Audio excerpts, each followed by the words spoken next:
नमस्कार, मैं रवीश कुमार। भारत में कृषि कानूनों को वापस लेने के बाद श्रीलंका के किसानों को भी एक बड़ी जीत मिली है। पिछले साल जुलाई में वहां की सरकार ने अचानक फैसला लिया कि रासायनिक खेती नहीं होगी। श्रीलंका 100% ऑर्गेनिक खेती वाला देश बनेगा। इसी के साथ रासायनिक खाद से लेकर दवा के आयात और बिक्री पर रोक लगा दी गई। नीयत के हिसाब से देखिए तो इस फैसले में अच्छाई ही अच्छाई है, लेकिन कई साल से रासायनिक खेती को बढ़ावा देने वाली सरकार रातों रात अगर अच्छी नीयत अपना ले तो संदेह गहरा हो जाता है। इसे सुनते ही श्रीलंका के किसान भड़क गए और सड़क पर उतर गए। किसी भी खेत को ऑर्गेनिक बनाने में 3 से 5 साल का समय लगता है।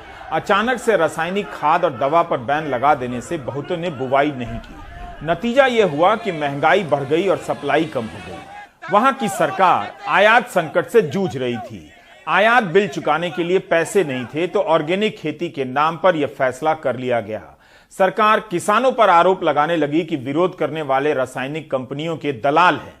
आज श्रीलंका की सरकार ने अपना यह फैसला वापस ले लिया है। अच्छी नीयत के नाम पर लिए गए इस फैसले और इसकी वापसी की तुलना आप भारत में तीनों कृषि कानूनों से कर सकते हैं। अगर सरकार ने बातचीत कर यह कदम उठाया होता, किसानों की भी सुनी होती, तो समझ पाती कि ऑर्गेनिक खेती की दिशा में कैसे बढ़ा जाता है। भारत में भी ऑर्गेनिक खेती के नाम पर जीरो बजट की खेती की बात होती है। 2016 में कृषि विभाग के तत्कालीन अपर सचिव अशोक दलवाई की अध्यक्षता में एक कमेटी बनी। खेती से आमदनी दोगुनी करने के तरीके सुझाने के लिए इस कमेटी ने 14 खंडों की रिपोर्ट दी है।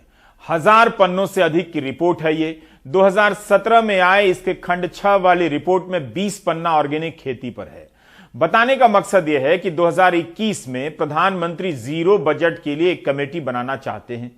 नीयत के हिसाब से बिल्कुल ठीक बात है। जीरो बजट या ऑर्गेनिक खेती होनी ही चाहिए। जब इस नीयत की यात्रा की पड़ताल करेंगे तो पता चलेगा कि 5 साल लगा दिए कमेटी ही बनाने में।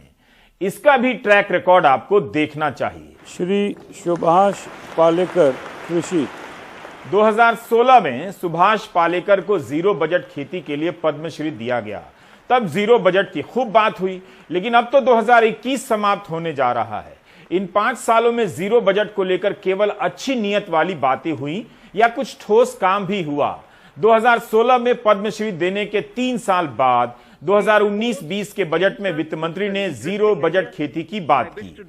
रासायनिक चीजों के इस्तेमाल के बिना प्राकृतिक तरीके से खेती करने की नीति का ऐलान हुआ, लेकिन यह सिर्फ ऐलान ही साबित हुआ। इसी से अंदाजा लगाइए कि 2 दिन पहले प्रधानमंत्री जीरो बजट फार्मिंग के लिए कमेटी बनाने की बात कर रहे हैं। 5 साल में बात कमेटी पर पहुंची है। इसका मतलब है कि सुधार को लेकर सरकार जल्दी में नहीं है। उन्हीं सुधारों को लेकर जल्दी में लगती है जिसे लेकर आरोप लगता है कि चंद कंपनियों के लिए सब किया जा रहा है। क्या आप जानते हैं जीरो बजट पर अच्छी नीयत से अच्छी बातें करने वाली सरकार ने इस पर कितना खर्च किया है? डीएमके सांसद कनिमोई करुणानिधि ने लोकसभा में इस बारे में सवाल किया।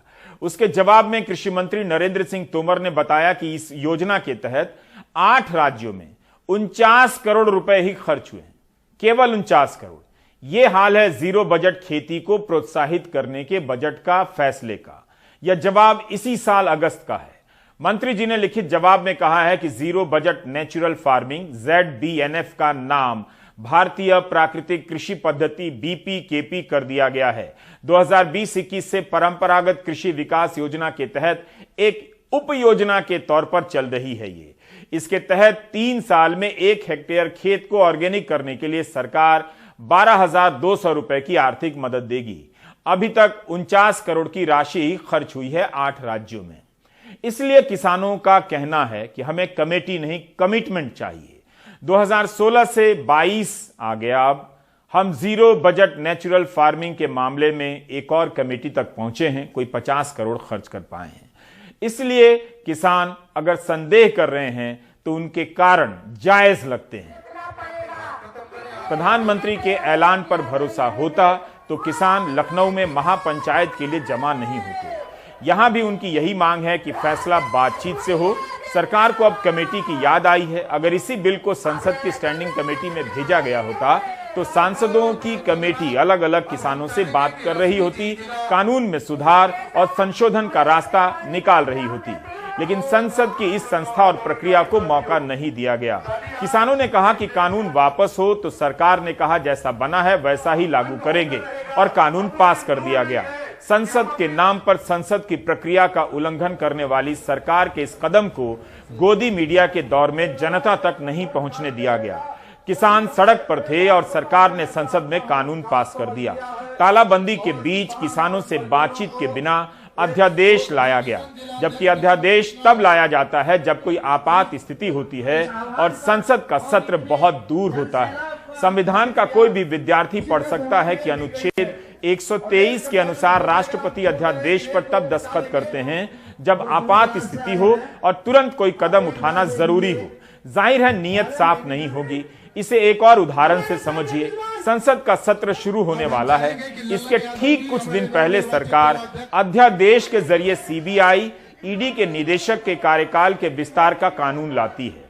किसानों ने पत्र में लिखा है प्रधानमंत्री को कि सरकार प्रस्तावित विद्युत अधिनियम संशोधन विधेयक 2020-2021 का ड्राफ्ट वापस ले। 30 दिसंबर को छठे दौर की बातचीत के बाद जब सरकार यह मान गई थी कि बिजली संशोधन विधेयक में बदलाव नहीं करेगी, तो इसे वापस ले लेना चाहिए। संयुक्त मोर्चा ने अपने पत्र में लिखा है कि राष्ट्रीय राजधानी क्षेत्र और इससे जुड़े क्षेत्रों में वायु गुणवत्ता प्रबंधन के लिए आयोग अधिनियम 2021 में किसानों को सजा देने के प्रावधान हटा दिए जाएं। इस साल सरकार ने कुछ किसान विरोधी प्रावधान हटा दिए, लेकिन सेक्शन 15 के माध्यम से किसान को सजा की गुंजाइश बना दी गई।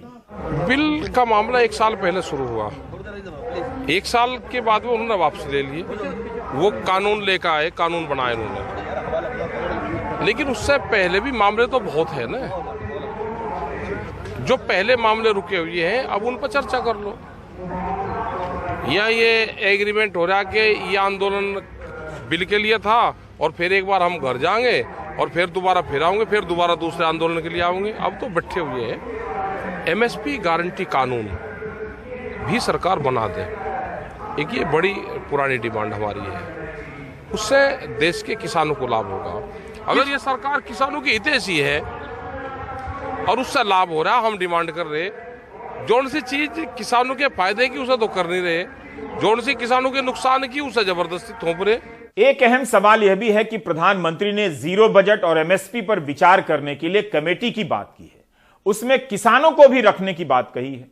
क्या उस कमेटी में संयुक्त किसान मोर्चा से जुड़े नेता भी होंगे या अशोक दलवाई की कमेटी जैसा हाल होगा, जिसके 16 सदस्यों की कमेटी में ज्यादातर सरकारी पक्ष के अधिकारी थे।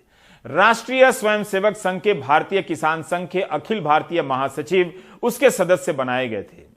इसलिए किसान कानून वापसी के अलावा अन्य बातों पर सरकार से बात करना चाहते हैं। संयुक्त किसान मोर्चा ने प्रधानमंत्री को अपने लिखे पत्र में कहा है, प्रधानमंत्री जी, देश के करोड़ों किसानों ने 19 नवंबर 2021 की सुबह राष्ट्र के नाम आपका संदेश सुना। हमने गौर किया कि 11 राउंड वार्ता के बाद आपने द्विपक्षीय समाधान की बजाय एक तरफा घोषणा का रास्ता चुना, लेकिन हमें खुशी है कि आपने तीनों कृषि कानूनों को वापस लेने की घोषणा की है। हम इस घोषणा का स्वागत करते हैं और उम्मीद करते हैं कि आपकी सरकार इस वचन को जल्द से जल्द और पूरी तरह निभाएगी। प्रधानमंत्री की बात पर यकीन करना चाहिए, लेकिन हम लोगों का जो अनुभव है 2014 के बाद बहुत सारे ऐसे वायदे किए गए जो कभी पूरे नहीं हुए। तो इस पर बिल्कुल भी, एक तो वो जो तीन काले कानून है उनको वापस करने की तो बात कही गई है, वो एक जुमला भी हो सकता है, बहुत सारे जुमले वो देते रहते हैं। उसके साथ और भी मांगे थी, एमएसपी की बात थी, उस पर कोई बात नहीं होगी। तो हम और लखीमपुर की इतनी बड़ी घटना थी, उसमें उनके राज्य मंत्री बने बैठे हैं, उस पर कोई बात नहीं हुई थी। तो सिर्फ वो कानून, जब हम ये जो किसान आंदोलन चल रहा था, वो तीनों काले कानून वापस लेने के साथ साथ किसानों के ऊपर जो बहुत सारे और भी चीजें थी उन पर बात करने की बात थी। वो एमएसपी की बात थी, वो उनके साथ जो शोषण हुआ है उसकी बात थी, जो उनकी बेइज्जती करी गई है लगातार। उनके बहुत सारे मंत्रियों ने अजीब अजीब चीजें कही, खालिस्तानी, आतंकवादी, बहुत सारी चीजें उनकी बात थी। तो इसलिए इसको अभी तो वापस लेना, इसीलिए वापस नहीं लिया गया। देखिए, इसके बाद का कोई भरोसा नहीं है। ये मन की बात करता है और मन की बात कैसी होती है, कोई कानून से उसका मतलब नहीं है, कोई जनतंत्र से मतलब नहीं है। मन की बात होती है, मार दो चाहे प्यार कर दो, काट दो चाहे प्यार कर दो। किसानों को प्रधानमंत्री की बात पर भरोसा नहीं है। ये भले ही प्रधानमंत्री के अनुसार कुछ किसान हैं, लेकिन कुछ किसानों को प्रधानमंत्री की बात पर भरोसा नहीं है। अगर आप कृषि को लेकर प्रधानमंत्री के पुराने वादों का ट्रैक रिकॉर्ड देखेंगे तो कई मामलों में किसानों की यह बात पूरी तरह से गलत नहीं लगेगी। न्यूनतम समर्थन मूल्य के सवाल पर ही उन्हें परख लीजिए। किसानों की यह मांग आज की नहीं है, बहुत पुरानी है। 2 साल लगाकर 2006 में स्वामीनाथन कमेटी ने एक फॉर्मूला बनाया। उसी के आधार पर, उसी से प्रेरित होकर कह सकते हैं, बीजेपी ने 2014 के घोषणा पत्र में डाला कि जो लागत होगी उसका 50% कम से कम मुनाफा जोड़कर दाम देंगे। कम से कम लिखा है, मिनिमम। लेकिन 1 साल के भीतर 2015 में सुप्रीम कोर्ट में सरकार हलफनामा देती है कि हम नहीं दे सकते इस फॉर्मूला के हिसाब से। अप्रैल 2014 में पंजाब के पठानकोट की एक रैली में पंजाब के किसानों से प्रधानमंत्री क्या वादा कर रहे थे, एक बार देश के किसान और पंजाब के किसान भाई भी सुन लें। हमने कहा है कि हम सरकार में आएंगे तो किसान को जो लागत लगती है खेती करने में, उसका जो इनपुट कॉस्ट है,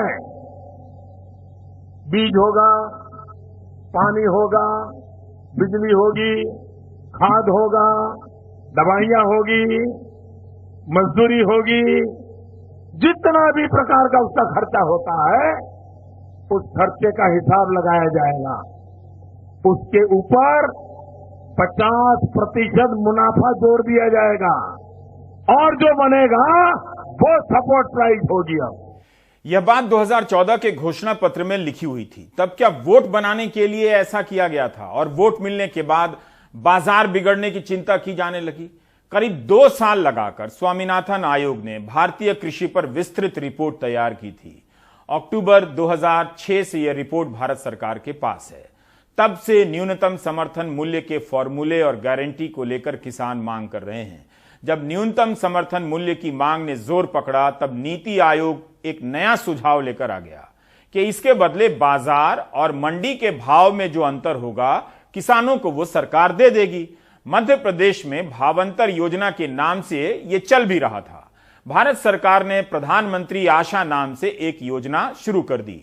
इसका पूरा नाम रखा गया प्रधानमंत्री अन्नदाता आय संरक्षण अभियान, पीएम आशा। 2018 से 2020 के बीच पायलट प्रोजेक्ट के तौर पर इसे लॉन्च किया जाता है। 2019-20 के बजट में इस अभियान के लिए 2400 करोड़ की मांग होती है, लेकिन 1500 करोड़ आवंटित किया जाता है। संशोधित बजट में 321 करोड़ दिया जाता है और खर्चा होता है 313 करोड़। सरकार किसानों को उनका दाम देने के मामले में कितनी गंभीर है आप देख सकते हैं। कितना कम खर्च होता है, यह बताने का मकसद सिर्फ इतना है कि सरकार कमेटी और योजना के नाम पर तरह तरह के प्रयोग करती है, दरअसल उसके बहाने मामले को टालती रहती है। यही कारण है कि किसानों को प्रधानमंत्री के भाषण पर भरोसा नहीं हो रहा है। जिस भाषण को जनता कभी फैसला समझ लेती थी, अब उसे फिर से भाषण समझने लगी है। न्यूनतम समर्थन मूल्य के नाम पर कमेटी बनाने का फैसला नया नहीं है। किसान जानते हैं 2016 में अशोक दलवाई की अध्यक्षता में जो कमेटी बनी थी उसकी रिपोर्ट में भी न्यूनतम समर्थन मूल्य का कई बार जिक्र आता है।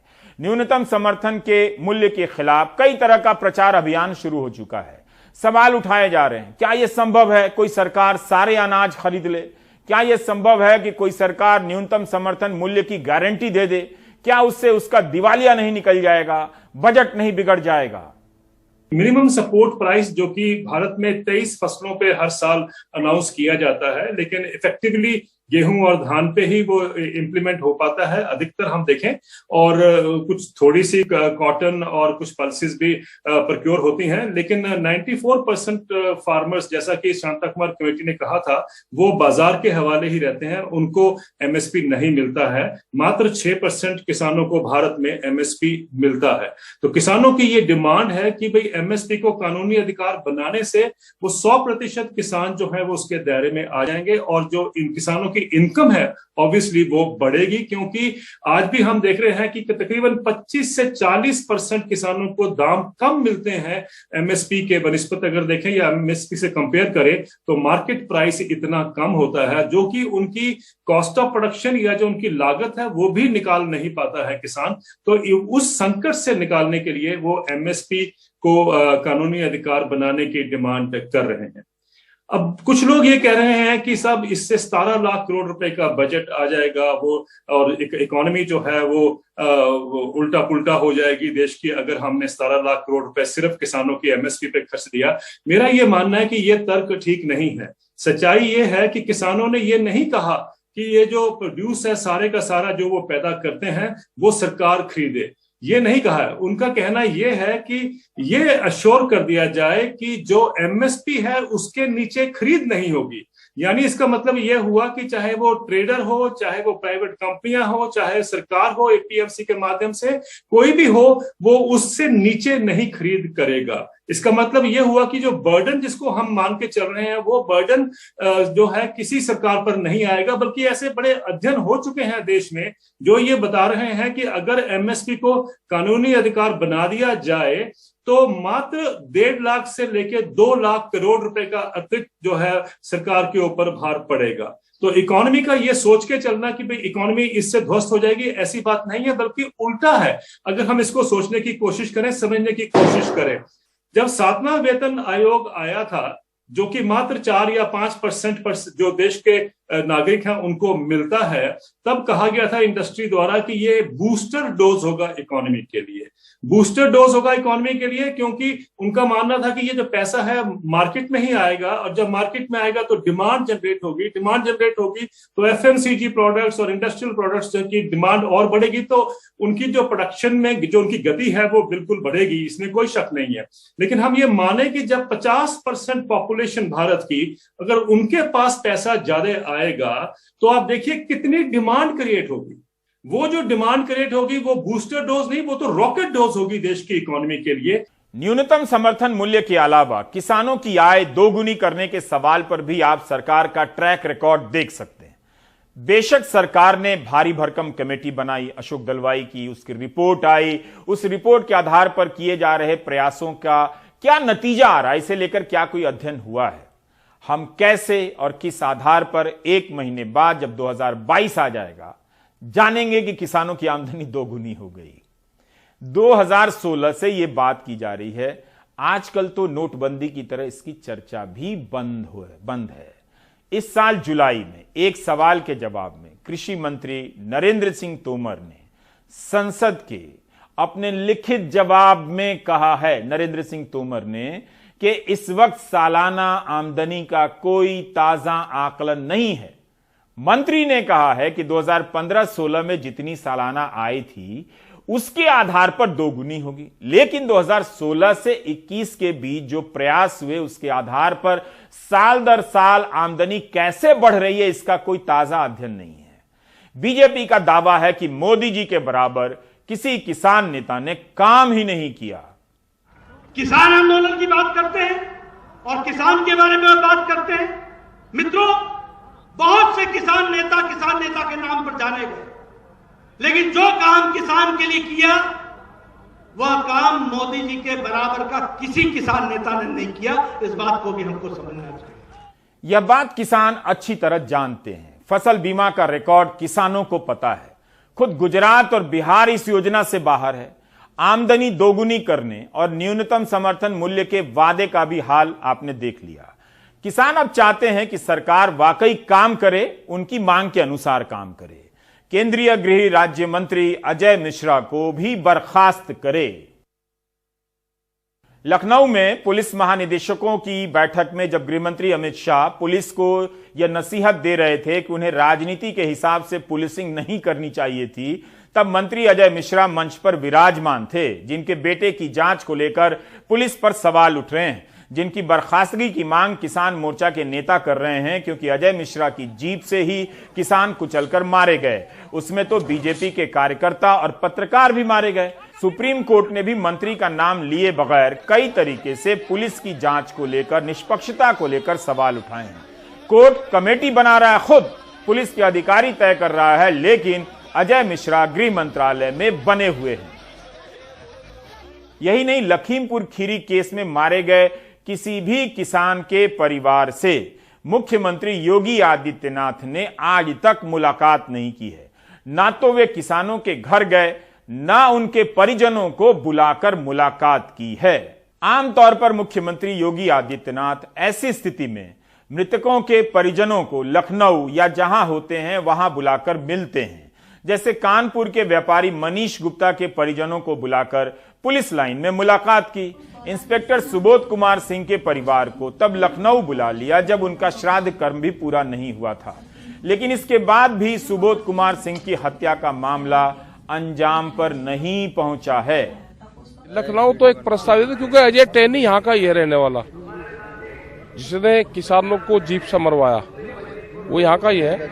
उसको बर्खास्त करो और एमएसपी पे गारंटी कानून बनाओ। किसानों ने सिंघू बॉर्डर पर जमीन मांगी है ताकि शहीद किसानों की स्मृति में स्मारक बन सके। स्मारक बनाने में सरकार कभी पीछे नहीं रहती।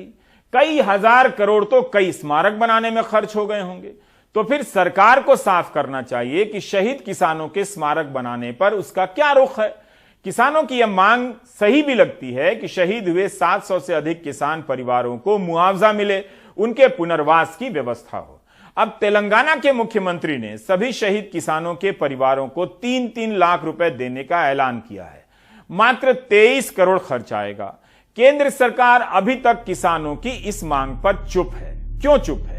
11 फरवरी को लोकसभा में जब राहुल गांधी ने शहीद किसानों के सम्मान में 2 मिनट के मौन की मांग की तो बीजेपी ने हिस्सा नहीं लिया।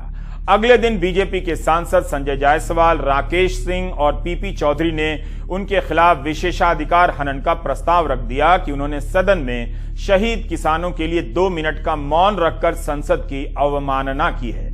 प्रधानमंत्री मोदी ने आज तक उन किसानों के लिए एक शब्द नहीं कहा। करीब 500 किसान अकेले पंजाब से शहीद हुए हैं। पंजाब सरकार ने इनके परिजनों को 5 लाख रुपए का मुआवजा और योग्यता अनुसार सरकारी नौकरी देने का वादा किया है। 450 के करीब किसानों को राज्य सरकार ने मुआवजा दे दिया है, लेकिन नियुक्ति पत्र के मामले में द वायर की रिपोर्ट है कि केवल 250 परिवारों को नियुक्ति पत्र दिया गया है।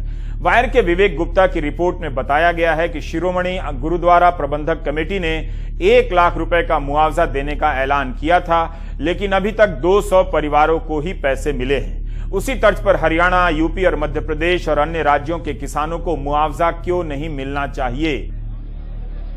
वैसे करनाल में विरोध प्रदर्शन के दौरान किसान सुशील काजल की मौत के बाद जब किसानों ने भयानक विरोध प्रदर्शन किया, तब हरियाणा सरकार मान गई कि 25 लाख रुपए का मुआवजा और नौकरी दी जाएगी परिवार के सदस्य को। तो हरियाणा के शहीद हुए बाकी किसानों को मुआवजा क्यों नहीं मिलना चाहिए? हरियाणा और केंद्र सरकार अपना रुख क्यों नहीं स्पष्ट करते हैं? इसलिए बातचीत बहुत जरूरी है किसान और सरकार के बीच। अगर सरकार संसद में कानून पास कराने से पहले बातचीत की होती और किसानों के सुझावों को महत्व दी होती तो शायद सहमति का कानून बन गया होता, लेकिन सरकार ने सुनी नहीं। किसान मोर्चा जिंदाबाद। यह भी देखिए कि किसान आंदोलन केवल विरोध का आंदोलन नहीं है। जैसा कि बताया गया कि उन्हें कुछ भी पता नहीं। उनका आंदोलन अपने मुद्दों से जुड़ी सूचनाओं और समझ के आधार पर यहां तक आया है। इस आंदोलन में कृषि कानूनों को लेकर दुनिया भर के अनुभवों पर भाषण हुए हैं, पर्चे लिखे गए हैं, फिल्में दिखाई गई हैं। इसमें कृषि अर्थशास्त्री देवेंद्र शर्मा का योगदान कम नहीं है।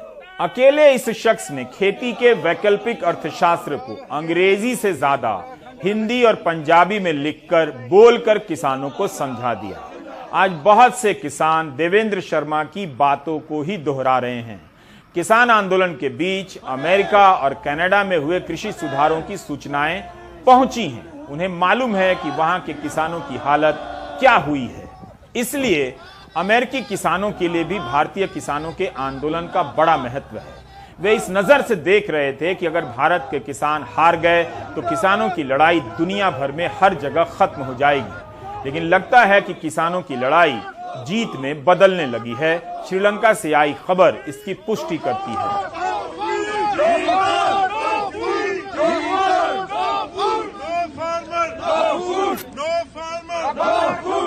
ब्रेक के बाद देखेंगे मध्य प्रदेश से अनुराग द्वारी की एक रिपोर्ट।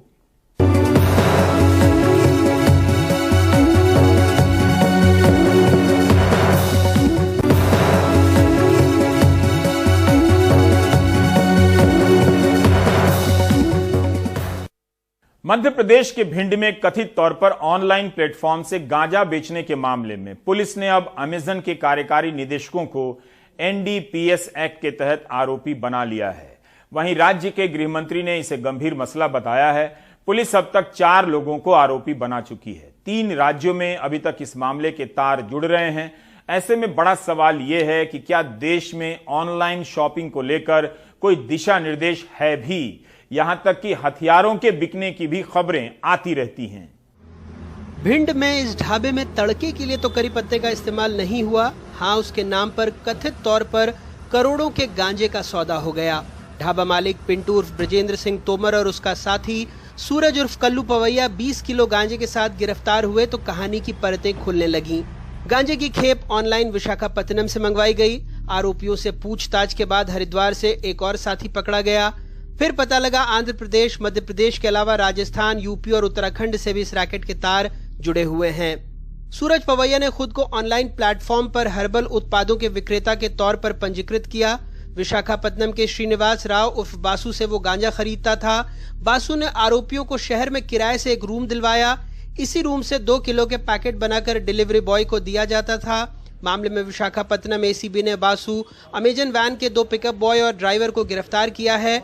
उनके पास से भी 48 किलो गांजा वेइंग मशीन और कंपनी के कवर, सेलोटेप और खाली पैकेट जब्त किए गए हैं। सूत्रों के मुताबिक गुजरात की एक टेक्सटाइल कंपनी के ब्यौरे के साथ आरोपियों ने बार कोड लिया और नशे का सौदा करने लगे। 4 महीने में 1 करोड़ 10 लाख का माल बेचा, जिसका 66% मुनाफा ऑनलाइन कंपनी को गया। मैंने अमेजन के वकील को यही बताया था कि अभी मुझे आपसे जानकारी चाहिए। आपकी भी जिम्मेदारी बनती है कि आपके प्लेटफॉर्म से गांजा बेचा जा रहा है, तो आप हमें सहयोग करें। कंपनी के वकील कुछ दिनों पहले भिंड आए थे। उन्होंने सिर्फ इतना कहा कि वो जांच में सहयोग करेंगे। ये मामला अंडर इन्वेस्टिगेशन है, अभी इस पे कमेंट करना बिल्कुल ठीक नहीं रहेगा। मेरे को सिर्फ इतना कहना है कि अमेजॉन पूरा कोऑपरेट करेगी पुलिस के साथ और इस मामले की तह तक जाएगी। इसके अलावा मैटर अभी अंडर इन्वेस्टिगेशन है। हमारी अभी बहुत अच्छी मुलाकात रही एसपी साहब से और बाकी अफसरों से, तो हम पूरा, उन्होंने कुछ डिटेल्स मांगी, हम वो सारी डिटेल्स जल्दी से जल्दी मुहैया कराएंगे। हालांकि राज्य के गृह मंत्री का कहना है कि कंपनी सहयोग नहीं कर रही है। एक कंपनी ऐसी जिसका अकाउंट गलत है, एक कंपनी ऐसी जिसका जीएसटी गलत है, एक कंपनी ऐसी जिसके नाम गलत है, और उसके साथ अगर अमेजन व्यापार करे, वो भी नशे का व्यापार करे, ये साइबर क्राइम से भी गंभीर क्राइम है। और हम मध्य प्रदेश में इस तरह के क्राइम को बढ़ावा तो नहीं होने देंगे। और इसलिए हिंदुस्तान में पहली कार्रवाई जो धारा 38 एनडीपीसी एक्ट की है, पहली कार्रवाई है हिंदुस्तान के अंदर। अभी तक अमेजन ने इसमें कोई जांच में सहयोग नहीं किया। मैं एक बार पुनः आग्रह कर रहा हूं उन्हें और चेतावनी भी दे रहा हूं कि जांच में सहयोग करें। सूत्रों के मुताबिक 20 ऐसे पैकेट थे जो बुक तो किए गए, लेकिन पुलिस की कार्रवाई के बाद उन लोगों तक नहीं पहुंचे जिन्होंने इसे बुक किया था, यानी ट्रांजिट में गायब हो गए। अब सवाल ये उठता है कि जब ये पैकेट कंपनी के आधिपत्य में थे तो क्यों और कैसे गायब हो गए, और इसकी जवाबदेही किसकी है। भिंड से दिलीप और भोपाल से कैमरा पर्सन रिजवान खान के साथ अनुराग द्वारी, एनडीटीवी इंडिया।